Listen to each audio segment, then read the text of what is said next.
இந்த இடத்துல இந்த மெத்தடை கால் பண்ணுறோம். இந்த மெத்தட் என்ன பண்ணுதுங்க?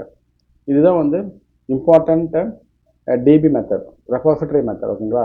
இது மூலம் தான் நம்ம வந்து கரெக்டான அடுத்த அவைலபிள் டோக்கன் நம்பரை எடுக்கிறோம். இந்த மெத்தடில் நான் என்ன பாஸ் பண்ணுறேன்? வெயிட்டிங்கிற ஸ்டேட்டஸை பாஸ் பண்ணுறேன். வெயிட்டிங்கிற ஸ்டேட்டஸை பாஸ் பண்ணுறேன். நம்மளுக்கு வெயிட்டிங்கில் இருக்க டோக்கன் நம்பரில் அடுத்து யாருன்றதை கண்டுபிடிக்கிறோம். ஓகேங்களா? அதுதான் நம்மளுடைய நோக்கம். அதனால தான் வந்து நம் வெயிட்டிங்கிற ஸ்டேட்டஸை இந்த மெத்தடில் பாஸ் பண்ணுறேன். இப்போ இந்த மெத்தட் அப்படியே நான் காப்பி பண்ணிக்கிறேன். இங்கே போட்டுக்கிறேன்.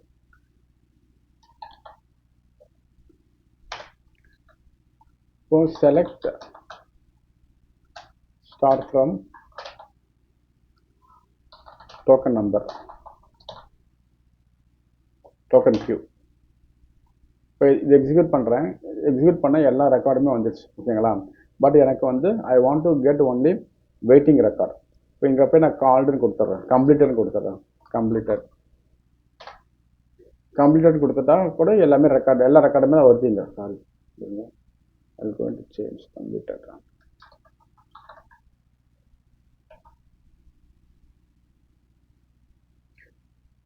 ஓகே, இப்போ ரெண்டு வெயிட்டிங்கில் இருக்குது, ஒன்று கம்ப்ளீட்டடில் இருக்குது. இப்போ select star from token queue கொடுத்துட்டுனா this will return all the record. But எனக்கு கம்ப்ளீட்டட் வேணாம், எனக்கு வெயிட்டிங்கில் இருக்க டோக்கன் நம்பர் தான் வேணும். அதுக்காக தான் நம்ம வந்து we are passing where status equal to waiting.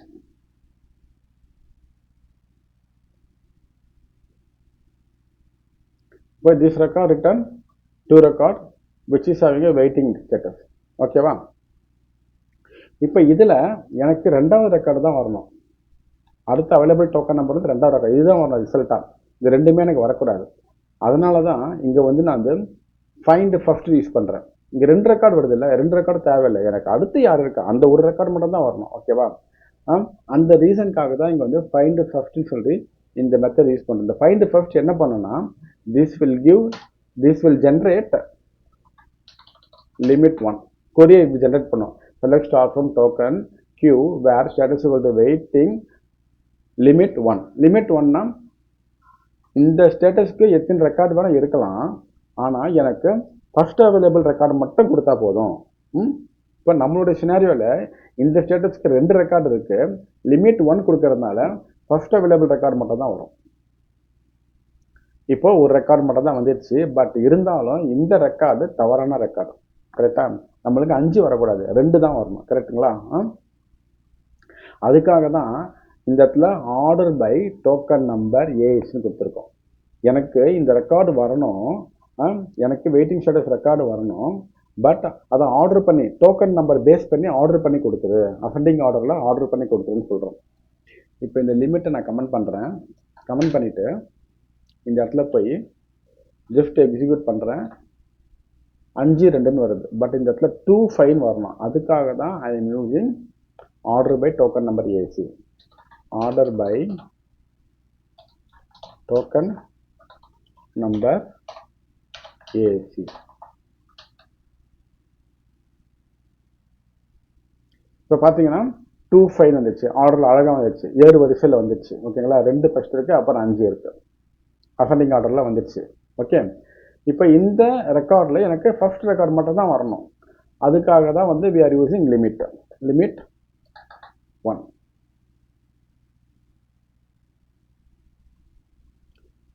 இப்போ நம்மளுக்கு கரெக்டான ரிசல்ட் வந்துடுச்சு. இப்போ கரெக்டுங்களா? அடுத்த டோக்கன் நம்பர் 2 தான்.